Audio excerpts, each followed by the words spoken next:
Disciplines your life like vision.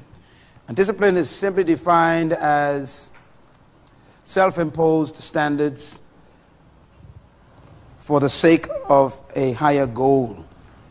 Again, discipline is defined as self-imposed standards for the sake of a higher goal. So I'm talking now about self-discipline. All leaders have to have the quality of self-discipline. You are not a leader if you are not self-disciplined. Now, self-discipline implies that there are other disciplines. In other words, discipline externally is considered other discipline. A leader doesn't need much discipline from the outside.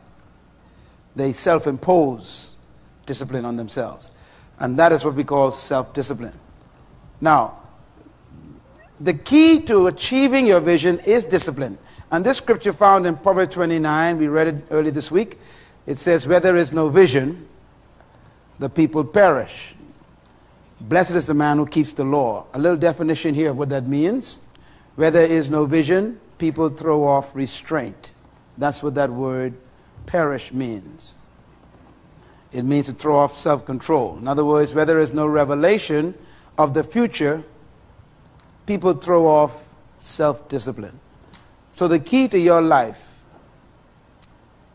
is finding a vision that imposes discipline on you. In essence, vision is the source of discipline. I'll explain discipline in a minute, what it means, how it works. Discipline is the root of leadership.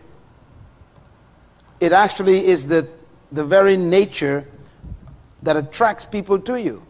A disciplined person naturally begins to attract people because people admire discipline in other people.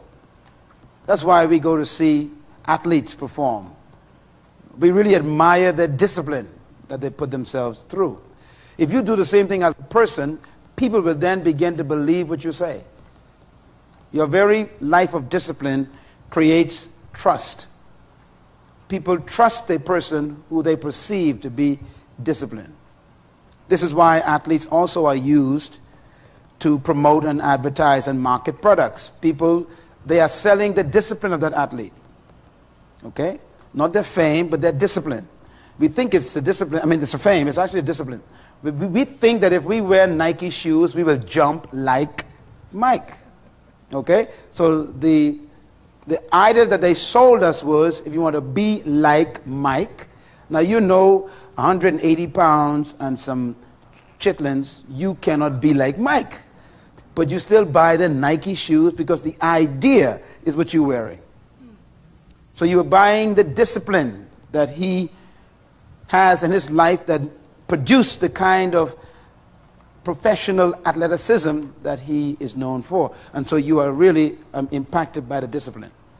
We love to watch sports and not play it.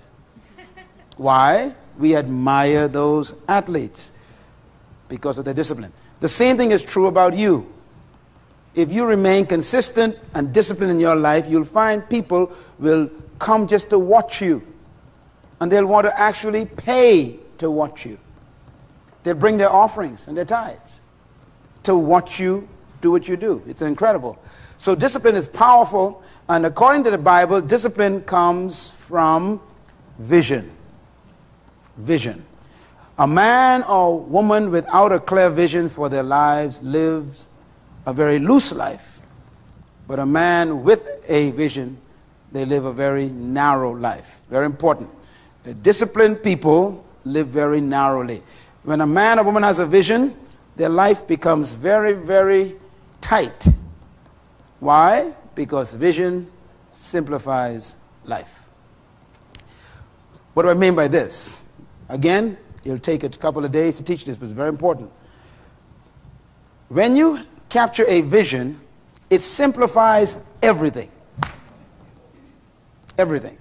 Because vision controls all of your choices after that. Once you know where you're going, you also automatically know what roads won't take you there. You understand that statement? Yeah. So if you know what to do, you automatically know what you shouldn't do. Vision defines your what to do in life. Because vision gives you your address, your permanent address. It shows you your destination, where we get our word destiny from. Your destiny dictates your decisions. Write it down. Your destiny dictates your decisions. So life becomes simple. If someone offers you something and it doesn't collaborate in its unity with your vision, it's easy to say no. See, but without a vision, it's tough for you to refuse things. Life becomes complicated. Let's take another thought here and see if we can push this a little further. You were not born to do everything. Say amen. Boy, I'm so glad when the Lord told me that. I said, oh, thank you. The pressure is off. We somehow have this attitude that we have a lot of things to do in life. I disagree. I used to think so myself. You don't have a lot to do in life. Isn't that wonderful? When you study people who have been successful in their lives and eventually became influential, like Moses, and Joseph, Joshua, and David, Paul, Jesus, Abraham Lincoln, Abraham himself. I mean, all these people, you think their lives, they're very simple people. Very simple people. There's a term that is normally associated with them. Here's a term. This one thing I do. See, you got to get to the point where you're only living for one thing. And life becomes simple. People who discovered vision, they live longer. They live healthier. There's no stress. Stress comes from not knowing what to do.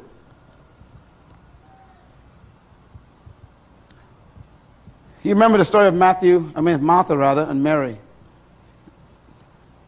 Jesus said something to Martha that changed my life. Let me talk about Martha for a couple of minutes. Martha's an interesting woman. Martha is like most of us. We live on assumptions, even of God. Martha had a visitation from God. He came to visit her house.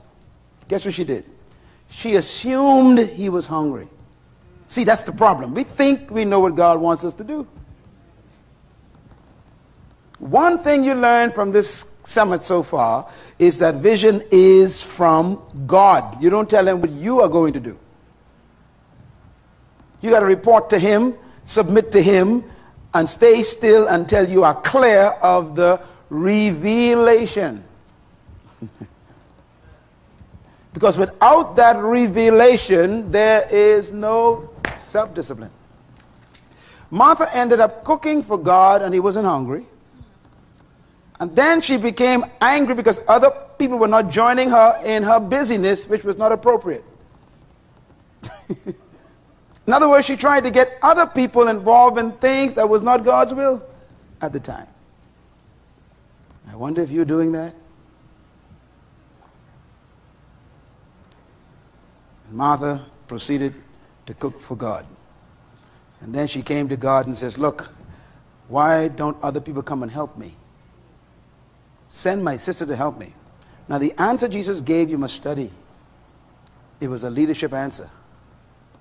He said, Martha, you are so busy about many things. Tell your neighbor, I think that's me. That's what your life is like. All of you who have known me for the past 20 years, you know that I haven't changed. I've grown, but I haven't changed. There's a difference between growing and changing. I grow in my knowledge and my experience and my experience, but I haven't changed. I am still the same guy with the same message. Same intent.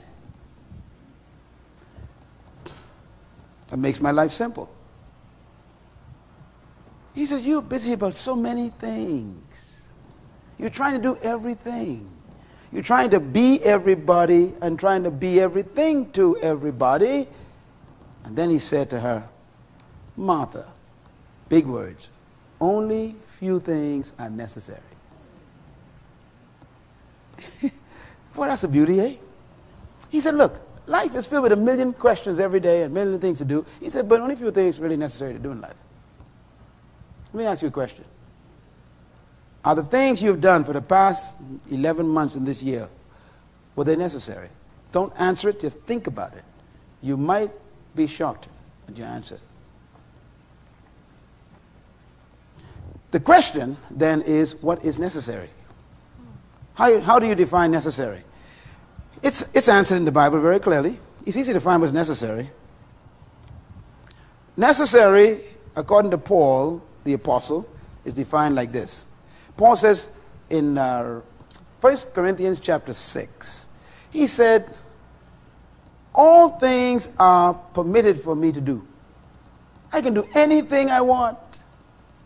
He says, but not all things benefit me. Interesting. I don't care how old you are now, you're going to soon be dead. 70 years is so short, you ain't got time to make a mistake anymore. And if you're 40 years old, you are already over the 50% mark. So you better make sure you clear this thing quickly about what your vision is and define it, so you waste no more days. You're going to be dead soon. This is no time for experimentation. This is a time for intentional living.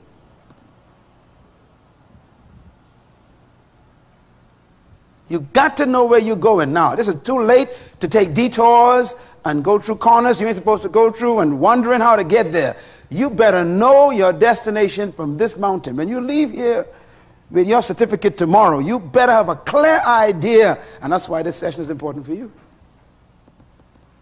Because you ain't getting no younger, see. He said, Martha, only a few things are necessary in life. There's some people in your life who are not necessary. Some of you got the wrong company. And they've eaten up your time, wasting your time, eating with them and playing with them and watching TV with them and going to clubs with them and, going out to conferences with them and all this stuff and all this stuff. And God is saying, look, you're still not getting where you're supposed to get to. These people are distractions. Some of the books you have been buying are not necessary. Romance novels, magazines, fashion. I mean, they don't get you to your dream. You see, when you have a vision, it simplifies life. You can walk up to a bookstore shelf and know exactly what books not to buy. See, vision dictates everything. Matter of fact, let me just give you some indications of how it controls your power of choice. The statement here, I'm sure you know it well, right? Jack of all trades, master of none. You become a leader when you find the thing you're supposed to master.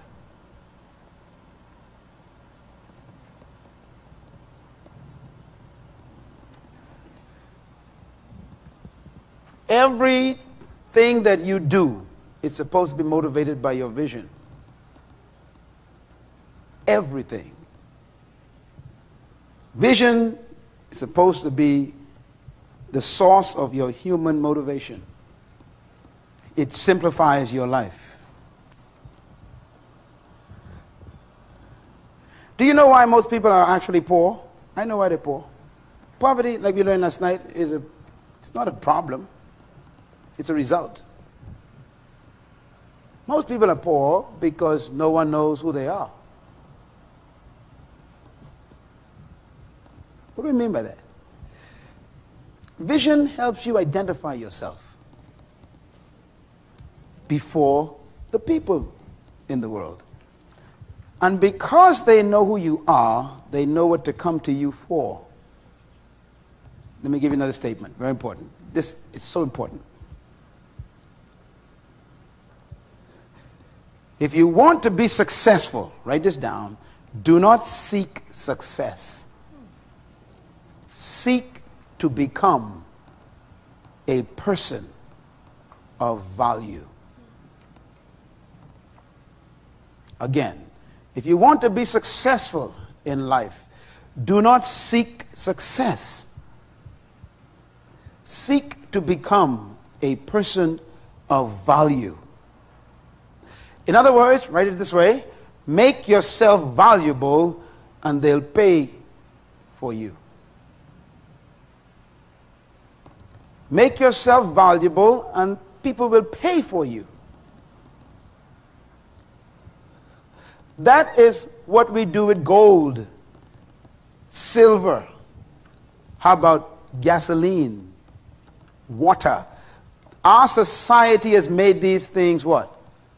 Valuable. So we do what? We pay a lot of money for them because we made them valuable. Well, make yourself just like gold.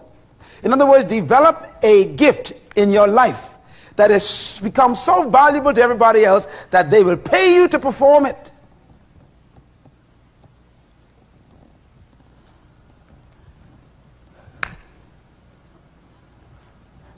Les Brown and I were chatting one day, and we became good friends over the past 10 years or so. And one day we were chatting, somewhere we were doing a conference together, and I was telling him about this invitation I got to go and speak to this company. And I said,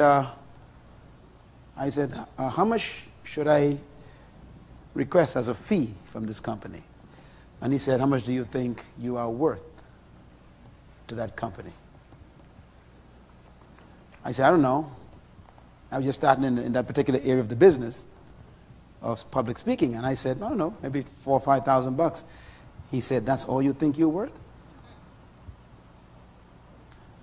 I said, they only want me to speak for an hour and a half. He said, that's what you think you're worth? I said, how much do you charge them for an hour and a half? He said, $25,000, starting price. He said, if you charge them less than that, I'm ashamed of you. He said, you're better than me. And he was serious about it. So I filled out a contract and put $25,000.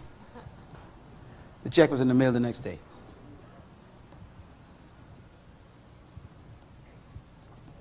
Make yourself a person of value.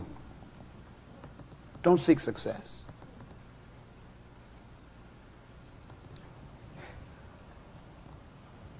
Let me give you another example of how it works. If someone had to think about something that reminded them of you, what would it be? That's a serious question. Because if they never think about you, that means you have never made yourself valuable. You have become a jack of too many trades. So you master nothing.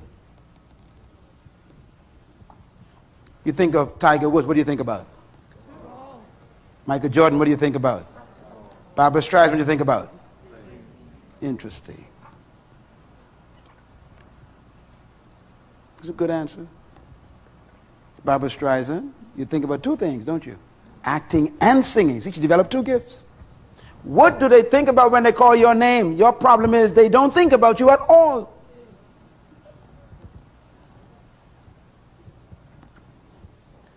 Become so good in an area that they can't ignore you. The world is filled with general people. You've come to this conference to cease being general. You're not in the general group anymore. You got to go home and decide for the next 20 years, I'm going to carve out a niche for myself that they're going to have to find me and can't ignore me. You ever heard Jesus talk? Boy, he talked with such confidence. I am the bread of life. If any man hunger, he made himself valuable to them. I am the water of life. If any man thirst, in other words, if anyone think of water, they think about me. He was trying to get across his value to them. So the crowds pressed him by the thousands to try and get to the water. Vision is what gives you this unique discovery about what you're supposed to master. So in my book on leadership, on my vision, I hope you get a copy of it and read it. It talks about the fact that sight is the ability to see things as they are, but vision is the capacity to see things as they could be. Now, this next statement is important. Write it in bold letters, please. All true visions will be tested for authenticity. All true visions will be tested for authenticity.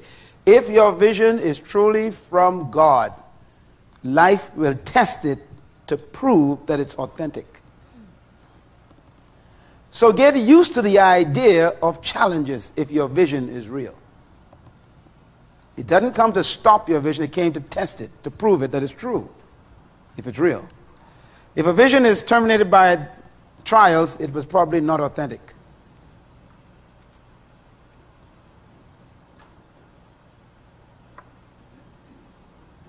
Sometimes your vision may take you to prison, but you got to go there with it and come out with it, like Nelson Mandela. Suppose Nelson really wasn't serious about destroying apartheid when he stood in that courtroom as a 24-year-old lawyer. Just suppose. He said, you know, this ain't worth it, man. I'm going to go back to my job, forget these people. You know, they can stand the oppression. I got me a good job. I'm out of the neighborhood where I was, out of the slums. I'm going to be a lawyer in South Africa, and I'm going to make me some money, forget my brethren. He could have said that. But his vision was so authentic to him. He said, I'd go to jail and lose my adult life for the sake of this vision.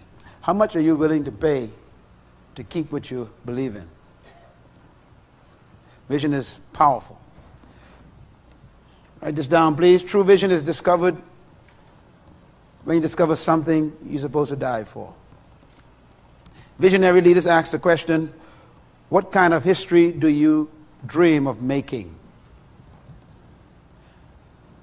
We're in this session to talk about how to write that vision down.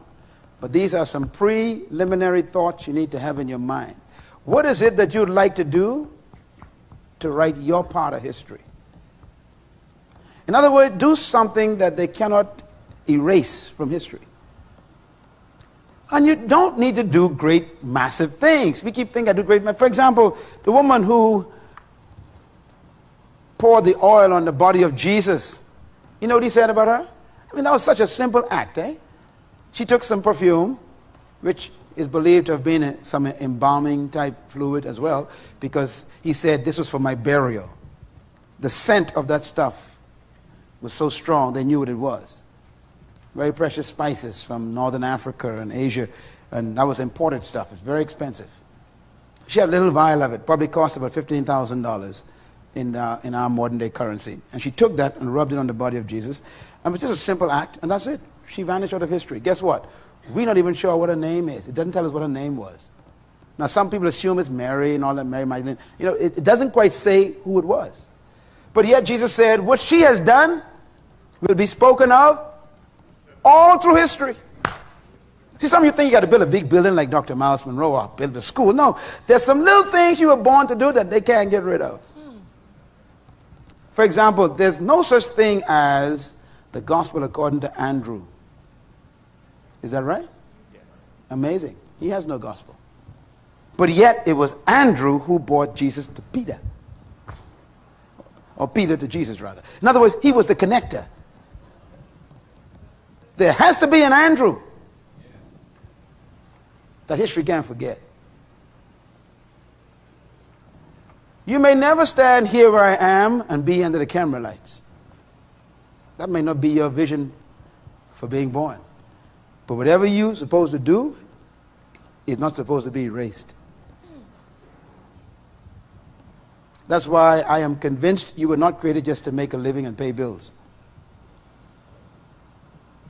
You were created to give life and make a difference with your gift somewhere. That's why you came to this place. Here are some things that vision will do when you discover it. 1, vision will choose your future. 2, vision will choose your friends. 3, vision will choose your library. 4, vision will choose your use of time. 5, vision will choose your use of energy. 6, vision will choose your movies that you waste your money on. 7, vision will choose your priorities in life. 8, vision will even choose your hobbies. Even the games you play should be related to your vision. I used to hate golf. Why? I didn't understand golf. You normally hate things you don't understand. And one day I was watching Bill Crosby on a show, and he was talking about golf, and he had me laughing, man. I was laughing. And Bill Crosby kept on saying, golf is a stupid game. Here these grown men out on this place hitting a little ball with a piece of stick, and then putting it in the hole, taking it back out, and then hit it again, put it in the hole. He said, this is so stupid. And so I got my philosophy about golf from Bill Crosby. So one day, a friend of mine who's here today said, Doc, you want to go play some golf? I said, golf? That's a stupid game. I said, oh, only grown men walk around with a piece of stick, hit this ball in the hole, take it out. He said, that's a stupid game. He said, look, you want to go at least and go on the course and let me, at least show you how to do it? I said, okay, no problem, let's go. I said, got a day off, let's go take it. So we rented this course, and we rented stuff, because, I don't like golf. So they rented me the stuff, and they rented even the shoes I had on. I had to rent the shoes. We went on the course, and he says, hit, and he showed me how to hit the thing. And it's beautiful. I loved it. The environment of this is wonderful. And I hit this thing. And when I hit that first ball, an anointing came upon me. See, some of you all don't know what we're talking about unless you've been... Anyone know what I'm talking about? Come on, you golfers. There's an anointing on the golf course that no one understands. I mean, I don't know whether I was, just born to be good at it. But when I took that thing and I swung, the ball went, woo! And I went, I say, my God. I said, let me try that again. Hit it again, bang! After the 4th time, I started feeling this thing. And then the guy says, look, it's time to go. I said, don't go yet, man. We got to just a couple more holes, man. We stayed out there for 4 hours. Next morning, I said, let's go.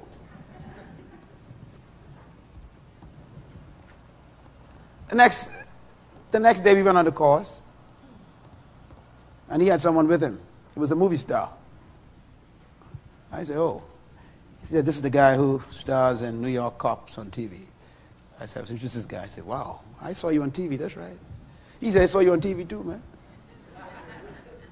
We began to chat. We walked into the golf shop on the course. I saw another movie star, another athlete, all these folks who I knew in boxes. I said, my goodness, this is where everybody gathers. It's where the money is. I began to act like I was a golfer, Yeah, this is life out here. I said, man, how'd you do yesterday? Didn't know what I was talking about at all, My 3rd time on the golf course was incredible. They took me out to Pebble Beach. Now, you golfers know about Pebble Beach, right? Tiger Woods, Arnold Schwarzenegger, everybody out there. And I don't know anything about golf, nor Pebble Beach. I don't know what Pebble Beach is. So here we are going to the Pebble Beach. And I'm walking out there, and anybody who's anybody is there on the course. And I'm like, all the money's out here, billions of dollars on the course. And they say, this is where deals are made. I said, take me on the course every day. Mm-hmm. And the people I met out there are people who had my money. You can get it after I'm gone. See, some of you pastors ain't know what you're missing. You better go learn golf. The anointing is on the course, man.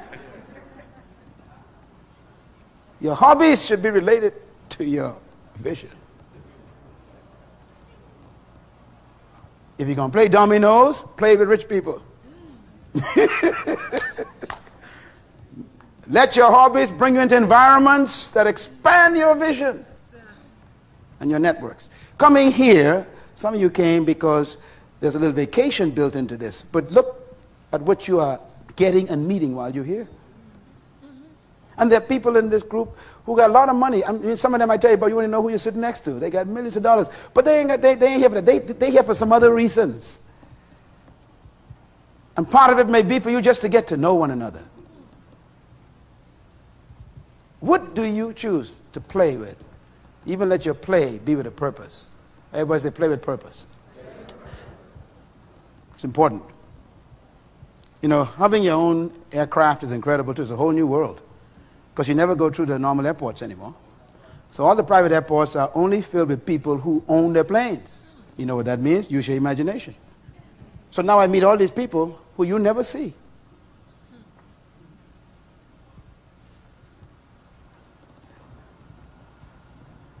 It's amazing. Vision chooses your hobbies. Next, big one. Vision chooses your diet. Number 12, vision chooses how you invest your money. 13, vision chooses how you write your to-do list. In other words, your to-do list should be created by your vision. What am I going to do today or this week? It will be things that will take me toward my vision. 14, vision chooses your attitude in life. If you know where you're going, it tells you how to think. 15, vision chooses your life. It tells you what kind of life you're supposed to end up living. And so it chooses what kind of lifestyle you begin living right now. Vision dictates everything. People who have no vision in their lives, they throw off restraint. They throw off self-control. They have no idea. 16, vision chooses your life's plan. It tells you what to plan for your life, how to plan your living. And next, vision dictates your values. Very important, we learned about this all week. When you know what you were born to do, it dictates how you should behave and what kind of standards you should live by. Right away, it changes everything. You still writing? I'm sorry. Then it's too late. Buy the tape and get the book. The impact of vision on leadership. Let's write this down, please.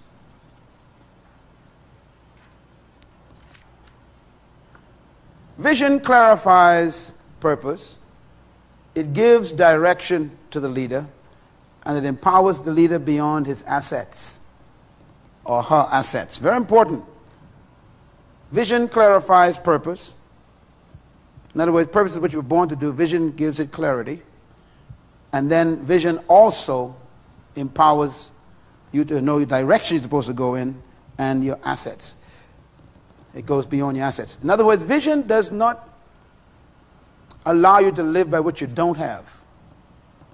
It takes you beyond that. You begin to believe in things that you have no money to pay for. And that's important. Because if you keep living by what you don't have, you'll never rise above what you don't have. Vision literally creates resources. Vision attracts resources. People don't give to people, they give to vision.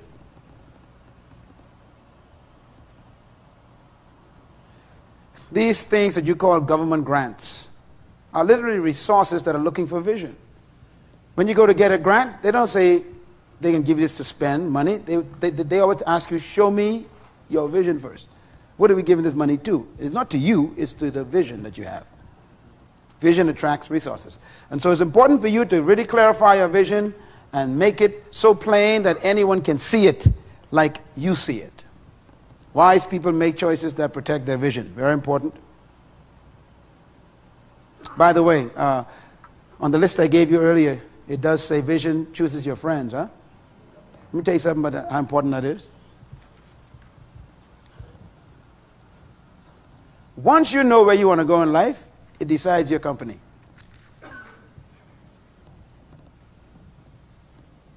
I have very few friends in my life. Very few. And I don't want any more. I have millions of acquaintances. And I'm stuck with millions of brothers and sisters. They ain't my friends. You see, you're born with your brothers and sisters, but you choose your friends. And your friends are more important than your brothers and sisters. The Bible is very clear. It says a friend is closer than a brother. Let me define a friend for you. A friend is anyone who is willing committed, and can help you get to your destiny. A friend is anyone who is willing and committed to help you get to your destiny. That's a friend. So if you want to be great, don't keep company with small-minded people. If you want to be a success, stay away from failures. Coming to this summit is a choice to keep company. You're keeping company with friends like us. You come here and you get your dream and your vision stimulated, fertilized, watered, encouraged. That's the right friendship you want. I always describe the example, to me, this is the greatest one I've discovered in life, is between Mary and Elizabeth. I talk about it all the time.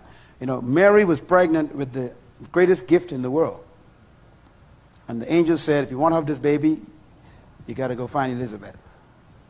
And when she found Elizabeth, it said when they looked at each other, the babies leaped.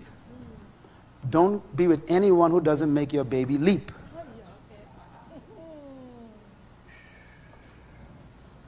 Your dream should be stimulated by your friends. Every time you're around them, they're supposed to impact you to keep going, to believe. Anyone who becomes a negative to your dream is what I call pollution. They are experts in abortion. Be careful. They are after your baby. Sometimes it's people of your own household. Sometimes your own family is bad company. You got to know that. That's why Mary had to leave Joseph's presence, because Joseph was not yet converted about this child. He was considering what? Putting her away. Abortion. There's some friends that you left home before you came here, and when you go down the mountain, you got to go down the other side. I am not kidding. Because what you heard here this week, you better protect it.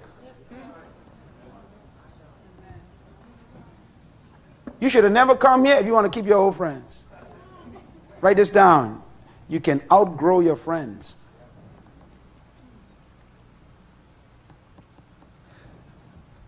A lot of you don't know how dangerous your company is.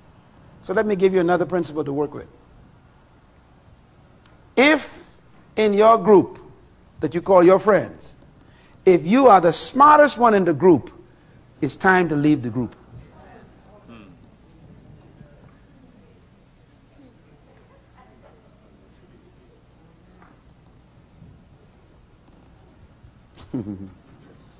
If they always asking you the questions, you may think that's great. That's bad. You want to be in the company of friends who make you think, who expand you, who you ask questions to.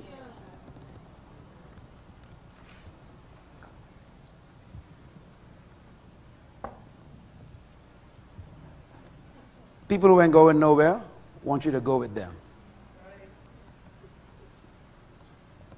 That's why they don't want you to leave the group. Because folks who ain't doing nothing want you to do it with them. So they say, oh, you're going to join that other group, huh? You're going to abandon us, huh? Absolutely yes.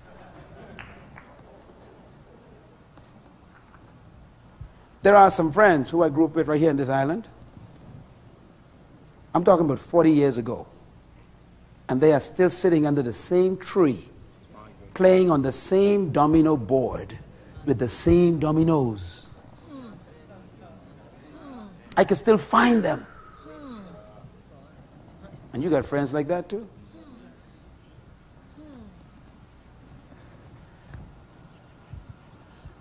Vision chooses your friends. Vision is the best next thing to time travel. I like that, man. I tell you, that's great. You know, when you have a vision, that means you are spacey. Always spaced out. It's great to be spaced out, because Earth is too dangerous to live on. Vision is seeing the future before it comes into being. Here's what vision means. Vision means you expect more of your world than what you see, Vision means you take bold steps of faith. Vision is a venture out with risk-taking courage. Vision means to dare to hope for something beyond yourself. Vision is critical. Boy, I could almost hear in my spirit some of you all taking some good notes. And when I hear this again, this is going to sound just like yours. You're going to teach this, huh? At least tell them you got it from the summit. At least, you don't got to call no names or anything. Just say, I got it from a summit I was at.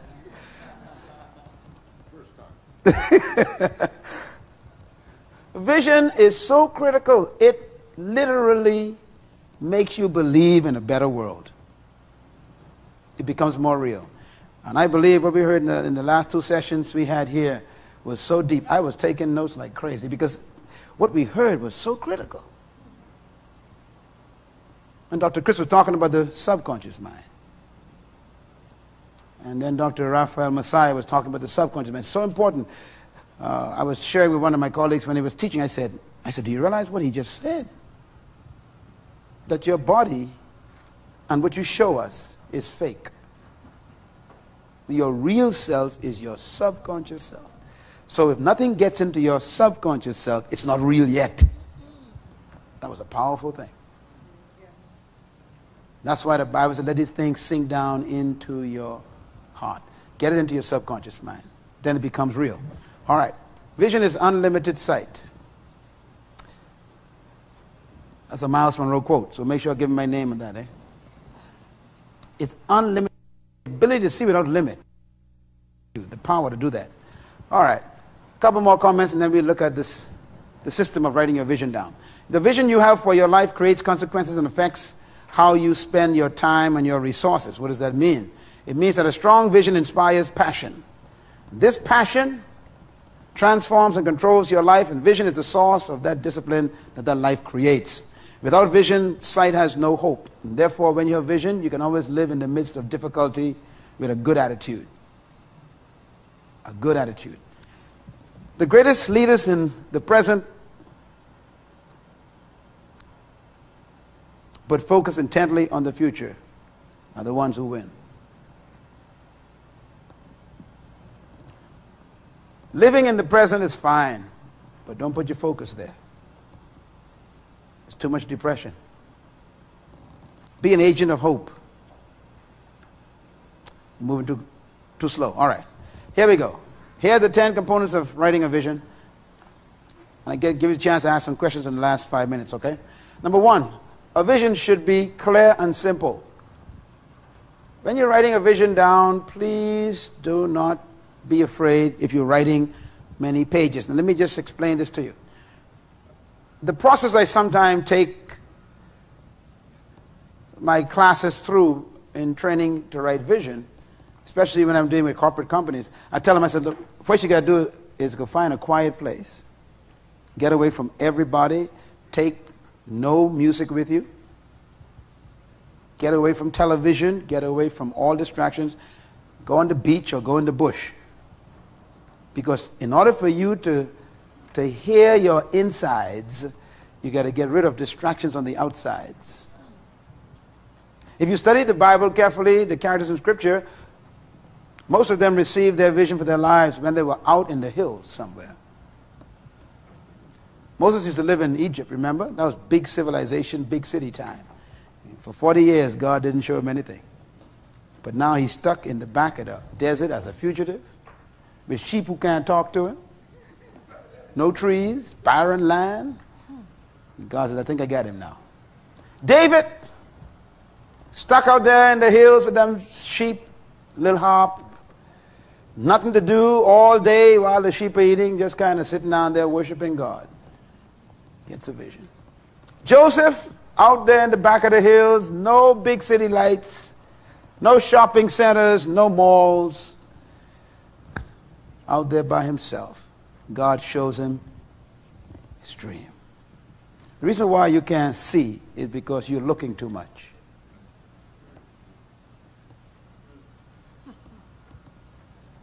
Your heart cannot see because your eyes has too many distractions. If you're going to write your vision, you got to first capture it.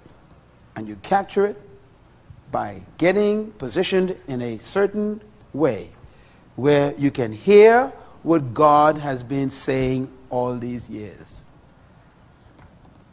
Let me just stress here that your vision is not outside of you. God hid your future where you can't miss it. You've been told by religion, go and find God's will. And so for the past 30 years, you've been going from this prophet to this meeting to that meeting, this conference to that conference, this crusade, this bishop, that bishop. You've been trying to find it. Some of you even went to, I want to say it, astrology.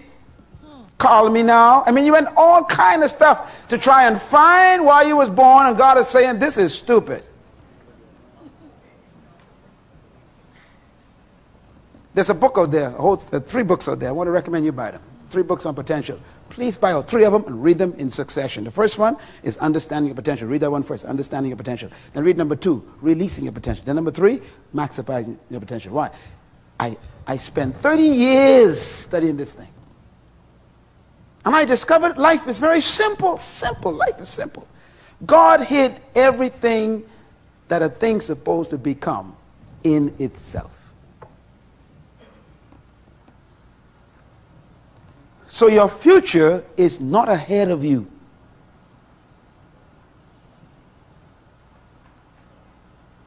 It's trapped on the inside. A forest is not ahead of the seed.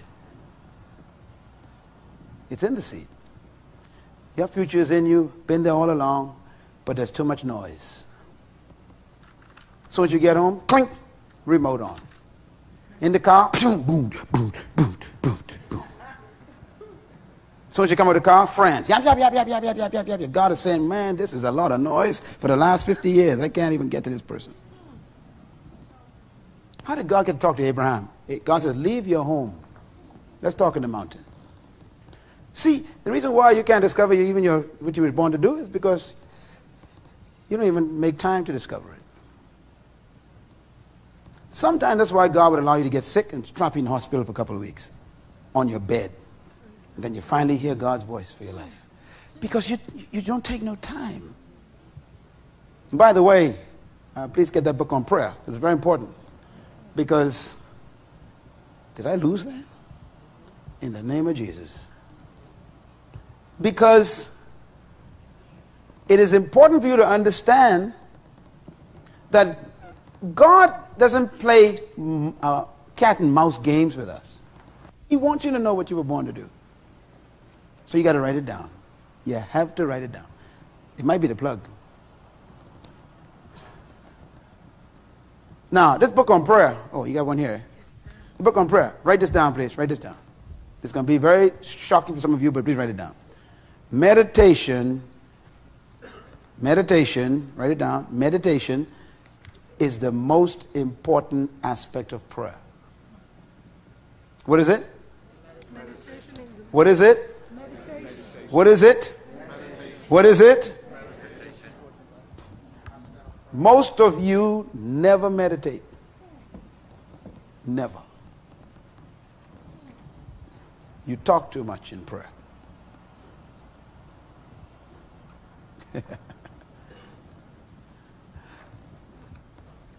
You never hear from God while you're talking. And 99% of your prayer is you talking. And when you finish talking, as far as you're concerned, the exercise is over. So you leave. Please buy this book. Let me tell you, your dream is never revealed to you while you're talking.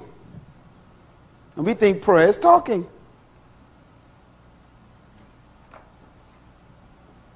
May God have mercy on us.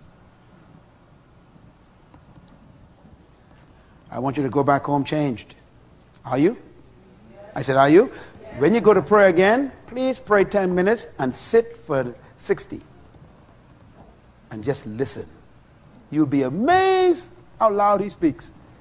Finally, he gets to talk.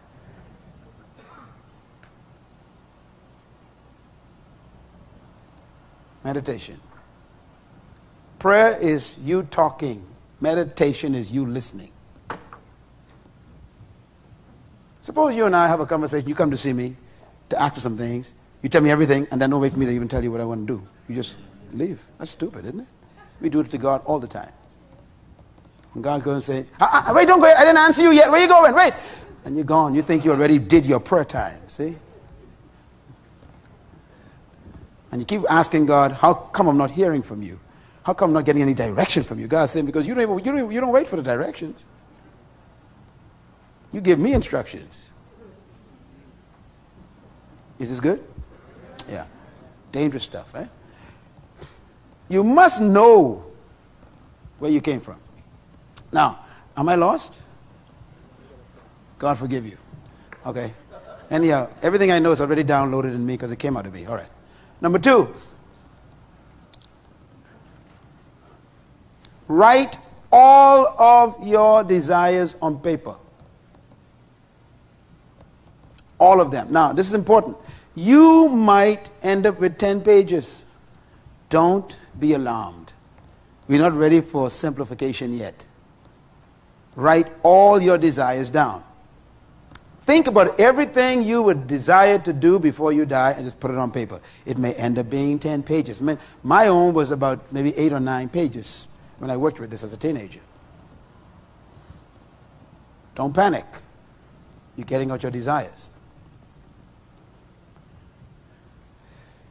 The Bible says, I will give you the desires of your heart. But he says what? You got to trust me first. Eh? Trust in him means what? You trust in what you're hearing. And then he will give you what? The desires of your... Point at your heart. Gotcha. He's talking about the mind. In other words, all these things you've been thinking about and ignoring for the last 40, 50 years has been the voice of God. You know, let me give you something very important.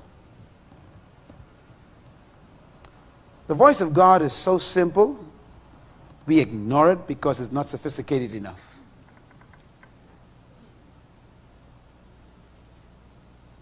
You ever heard quote-unquote men of God talk like this? Quote-unquote men of God. The Lord spoke to me last week and said, and then it made you feel bad, right? I mean, you're sitting there going, how come he never speaks to me? Okay? And you begin to feel like these are very super spiritual people. So let me just destroy all the stuff you think about them. All they meant was, I had an idea. Whether it's Benny Hinn, or Copeland, or Hagen, or Oral, what they're simply saying is, I had an idea that wouldn't go away.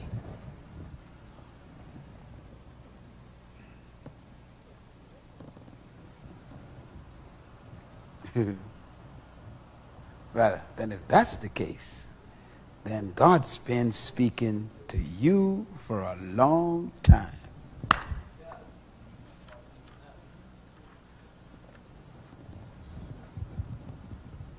Don't mystify this thing.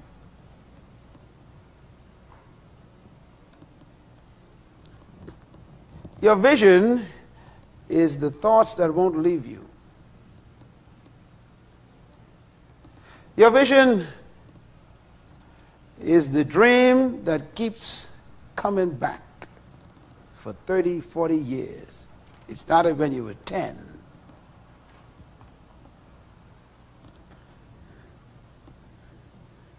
Your vision is the desire for you to do something that keeps coming back. It's your deepest desire. I'm not talking about desire for house and car. I'm talking about the desire to change a situation in your world. It's there. I know you've been feeling it.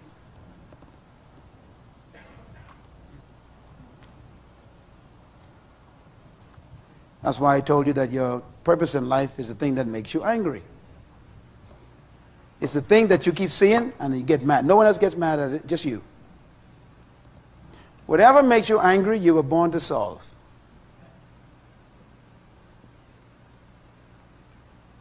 Start writing that down.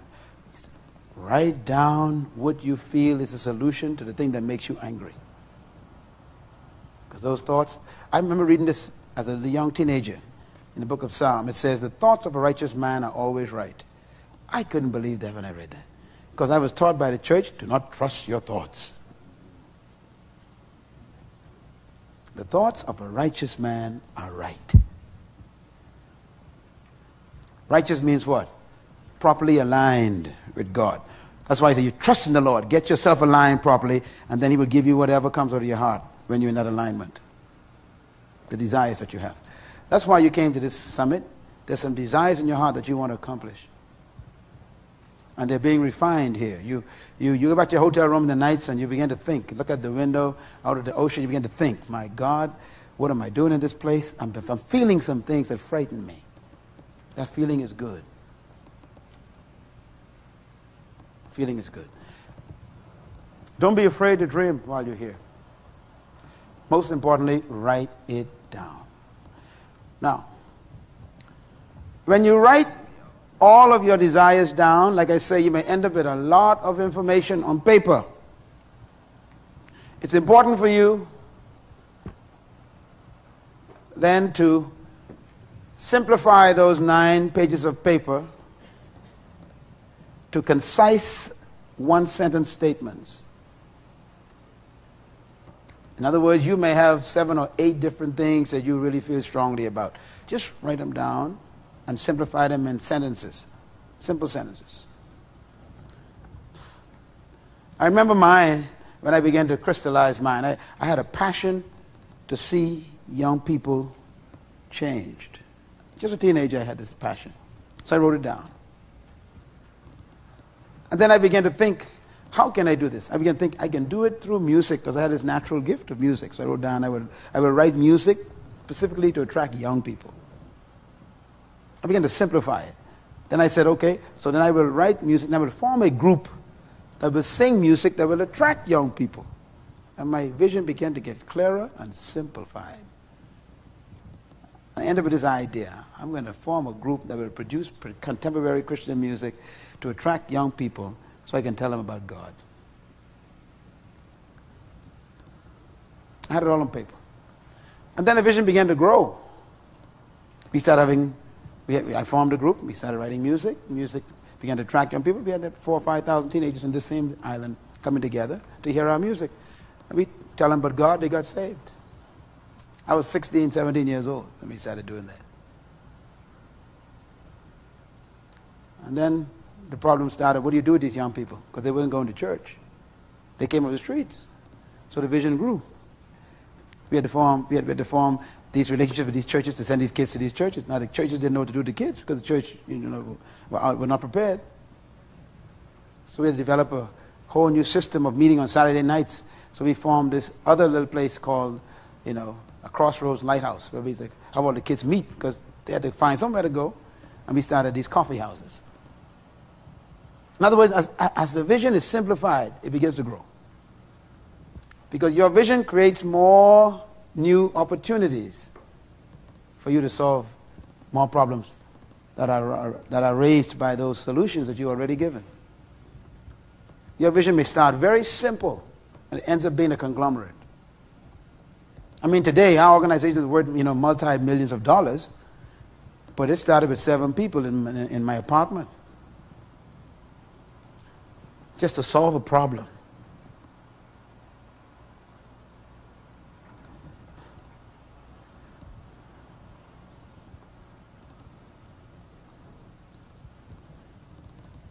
There is a passage of scripture that is very, very simple but profound. Proverbs 19:21, my favorite verse. It says, many are the plans in a man's heart, but it is the Lord's purpose that prevails. Proverbs 19:21. Many are the plans in a man's heart. Vision must be captured. You ever heard these scriptures? Paul says, capture every thought. You ever read that? and bring them down to the obedience of Christ. In other words, don't just sit there thinking, capture them.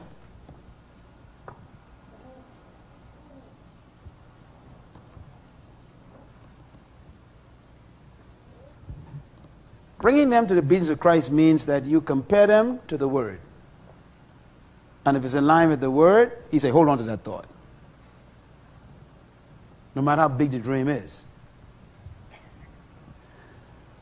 Casting down imaginations and every high thought that what? Exalts itself against what you know about God. All the others, you capture. Why? That's him talking to you. So you get an idea that you're going to build a boys' school to help young boys in your city. Or you're going to build a girls' school to help girls. You check the Bible, see if that God's against that. If God ain't against that, you better start writing down your dream fast. That's your assignment. So I got this idea of robbing banks. Got a big dream how to rob banks effectively. You can compare it with the Bible, thou shalt not steal. Okay, so then that can't be God. See, it's not difficult to figure out God's will for your life. Are you with me? Yeah. Have a desire to be a multi-millionaire so I can be rich and go play golf and go boating all my life. Compare with the Word of God. And no one gets, this doesn't fulfill the Great Commission. So that's not a vision from God. No one gets saved with me having $1 billion in the bank.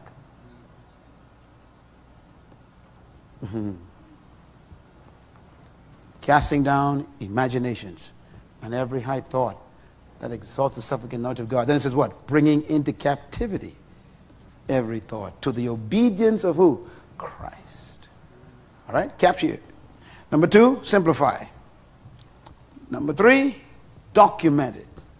Document means you write it down, put it in a form that you know that you can understand, and what your goal is to try and get your entire life's purpose in one sentence. Now that may take a long time to do, but it is possible to do it. You want to reduce your life to one sentence. Write that down. If I can ever get you to get that point, I'll be successful in this last session. Reduce your life to one sentence. In other words, you have to somehow identify your gifts and your talents and summarize them in one sentence to the point where you know this is who and what I am. This is what I bring to the world. This is what I give the world. This is what I offer my generation. This is me, and this is what they need from me. That's your vision in life. You got to capture that in one sentence.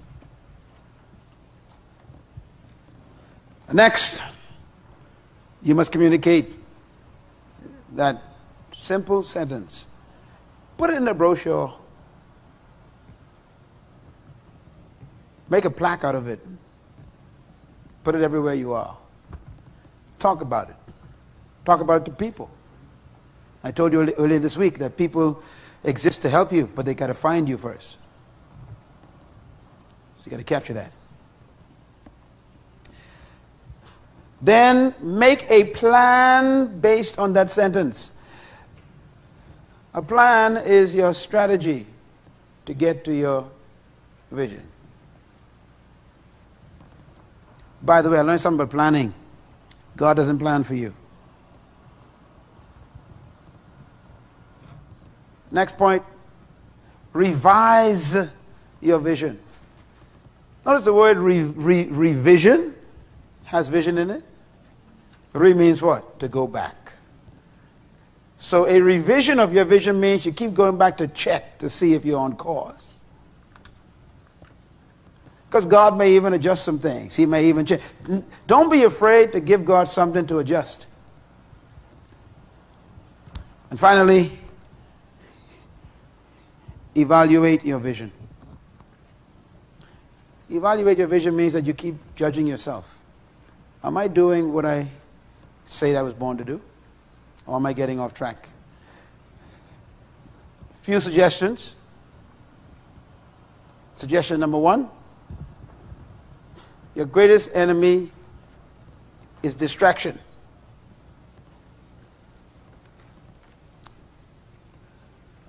Suggestion number 2,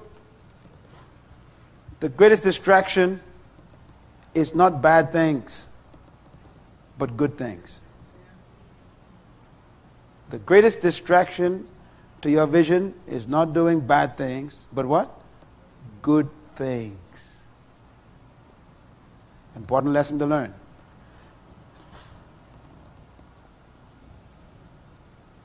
And finally, vision comes in phases. It comes in phases. It's fulfilled in phases. There's a term I use in my book. It's called phasal. I created that word. Vision is phasal. Phasal, P-H-A-S-A-L. It's phasal. What I mean by that is vision, God gives it in phases and is fulfilled in phases. What you're doing right now, you might not be doing in 10 years. This may just be a phase of the vision, a part of it. God expands it. In my book on leadership, there's a chapter I did on the purpose for leadership. Make sure you read that chapter twice. In that chapter, I talk about the fact that the greatest enemy of right is good. Write that down. The greatest enemy of right is not wrong. It's good. Satan knows you are too smart to do something wrong. So he'll basically focus on getting you to do something good.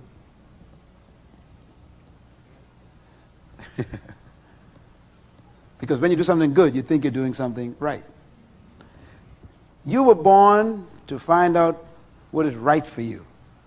When you find out what is right for you, then that's what's right for you. Everything else may be just good or wrong. So preoccupation with a good thing is no substitute for the right thing. Stay with what you're born to do.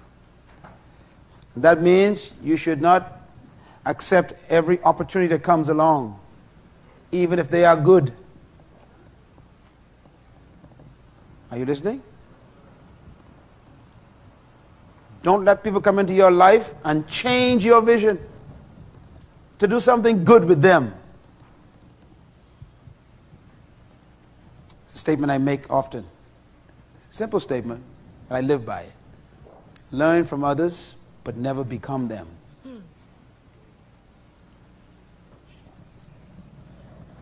Learn from others, but never become them. It's important to learn from people. We don't want you to be like us, any of us, any of our team. No. We want you to learn from us. We want you to be yourself. That's the ultimate joy of life, is to be yourself. I have so much more to say to you now, but you could not take it. Are you happy you came here today? Yes. Anybody feel pregnant? Yes. Come on, man, say yes. Yes. Yeah, my brain is pregnant. And I will have delivering of babies. I believe that the greatest thing in the world for you to discover is yourself. What you're doing now is not all you were born to do. Your greatest enemy of your progress right now is your last success. I'm afraid of success. Successful events, I'm afraid of them. Because success can stop you from progressing.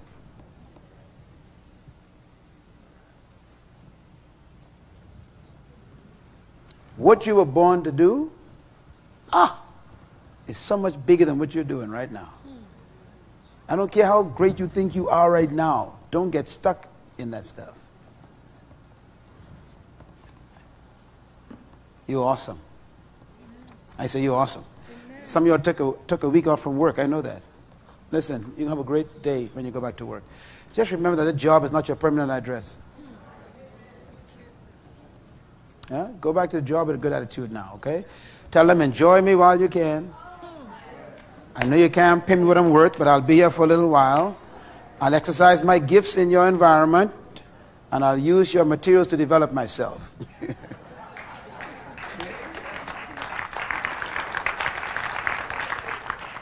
Any questions, please? Let me quit. Yes, sir. Important to get questions here, so please listen. We'll leave together in a minute. Yes? Can I ask you to evaluate my vision or my vision statement? Yes.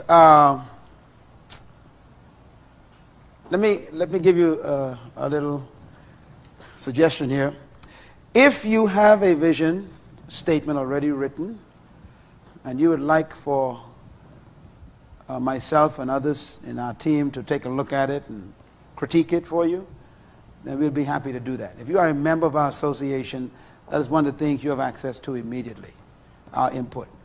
We can go beyond that if you join our association. We will even offer you monthly tips in our newsletters that we will be producing this next year, teaching letters we call them, for leaders. And this will help you understand these things we're talking about in practical terms to check you on. You also have an opportunity for us to answer you personally. You send us your emails of your vision statements. We review them. And we can send you back our comments to help improve it, refine it. If you're not sure of how you want to do it, how it should be done, we'd be happy to help you. All right? I'm finished. That's fine. Okay. Oh, you want to put them there? Y'all can write that list down, too. That's the list of instructions. That list you want to teach, okay? So you better write that down. That's good stuff. So that question is important. Yes. Do you have it with you? Do you have one with you? Okay. So when you do it, you send it to me. Make sure you fill an application to join the association, and we can have an ongoing dialogue. Myself and some of the others, we'll be able to help you through all of that. Okay? Because we want everyone to make it to the top. That's what we want. We want everyone to make it to the top. And you are one of those people who deserve to be at the top. Yeah, yeah. At what level do you have to join to have? Really, it doesn't matter. You know, at any level. The minute you join the association, you have access to our resources. There are different benefits at different levels. We'll be talking about that tomorrow when we close out on our last graduation session. You'll have a lot of information about the association, so we'll deal with that. But right now, we want to focus on vision. Yes? And mission. Very purpose. Very important, okay? I didn't get to that because this computer went off. But let me give you the three things. Write this down. Purpose. His question was, what's the difference between purpose, mission, and vision? Very important difference. Very important difference.